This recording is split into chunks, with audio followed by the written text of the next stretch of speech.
নাজাত পাওয়ার 4টি কারণ। কয়টি কারণ? নাজাত পাওয়ার 4টি কারণ।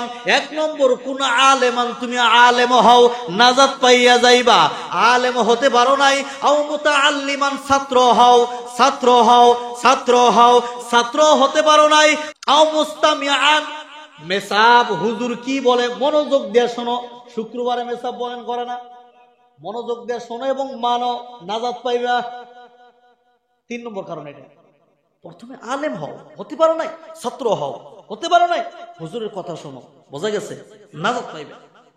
হুজুরের কথা শুনতে পারো নাই, মানতেও পারো নাই, আও মুহিব্বান, উলামায়ে কেরামদের ভালোবাসো, মেসাবকে ভালোবাসো, মেসাবকে সম্মান করো। কি করো? খাওয়া দিয়ে, খাওয়া দিয়ে, খাওয়া দিয়ে, ভদ্র ভাষায় কথা, সম্মান করা, বোঝা গেছে। উলামায়ে কেরামদের ভালোবাসা, মায়া করো, মহব্বত করো। কেন মায়া করবা, কেন মহব্বত করবা? আল্লাহর নবী বলেছেন, শোনো, আল্লাহর নবী বলেছেন, ইয়াশফাউ ইয়াউমাল কিয়ামাতি সালাসাতুন, কিয়ামতের ময়দানে 3 ব্যক্তি সুপারিশ করবে। কয় ব্যক্তি? আরো জোরে। 3 ব্যক্তি সুপারিশ করবে।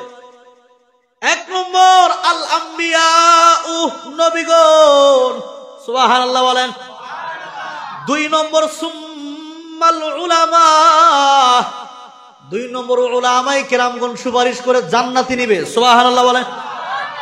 3 নম্বর, সুম্মা শুহাদা, 3 নম্বর শহীদগণ সুপারিশ করে বান্দাকে জান্নাতে নিয়ে যাবে। ও মুসলমান গো, আল্লাহর নবী বলেন, ওয়ালা তাকুনিল খামিস, 5 নম্বর ব্যক্তি হইও না, মেসাবের বিরোধিতা করবা না, মেসাবের সাথে বেয়াদবি করবা না। আল্লাহর নবী বলছেন, ফাতাহলিক, তুমি ধ্বংস হইয়া যাইবা। কি হইয়া যাইবা? ধ্বংস হইয়া যাইবা। এ মুসলমান ইমানদার, নবী বলেছেন, উলামায়ে কেরামদের সাথে বেয়াদবি করলে 3টা আযাব নাজিল হয়। কয়টা আযাব? 3টা আযাব নাজিল হয়। 1 নম্বরে, কামাই রুজির মধ্যে বরকত থাকবে না, তুমি রোজগার করতে পারবে না, বরকত হবে না। 2 নম্বর, জালিম বাদশা আল্লাহ নিযুক্ত করিয়া দিবে, দিছে না? 3 নম্বর, ইয়াখরুজু মিনাদ দুনিয়া বিগাইরিল ঈমান, দুনিয়া থেকে বেঈমান হইয়া কবরে যাইবা, ঈমান নিয়া কবরে যেতে পারবা না।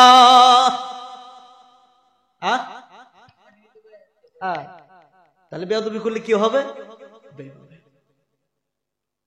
খারাপ পাইতেছে ভাইরা আমার, বন্ধুরা আমার।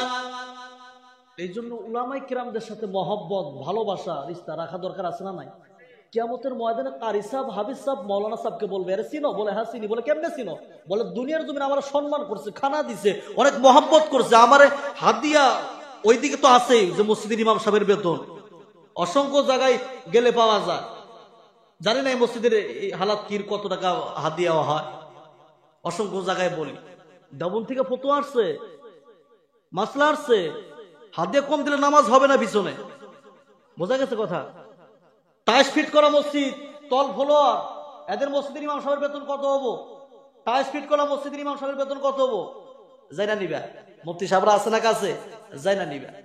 যারা ইমাম বানাইছো তার পিছনে নামাজটা পড়ে তো জান্নাতের আশা আছে, আছে না নাই? যদি তার পিছনে নামাজ পড়ে নামাজটাই না হয়। এই জন্য ভাই, হাদিয়া কত দেওয়া দরকার এটা আপনারাই ভালো জানবেন, কারণ হুজাই জিলা আলিম উলামা, অসংখ্য আলিম উলামা আছে, আছে না নাই? আছে। ভাইরা আমার, বন্ধুরা আমার, না খারাপ পাইলেন? আবার বললেন যে এই যে হাদিয়ার কথা বললাম, হুজুরে বলছে, এটা আলোচনার মাঝে আই গেছে, এই জন্য বললাম।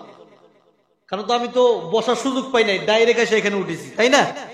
সুযোগ পাই নাই। আবার বন্ধুগণ, এই জন্য প্রথম কথাই ছিলাম কোরআন। কি কথাই ছিলাম? কোরআন। কোরআনের সাথে মায়া লাগান, মহব্বত লাগান।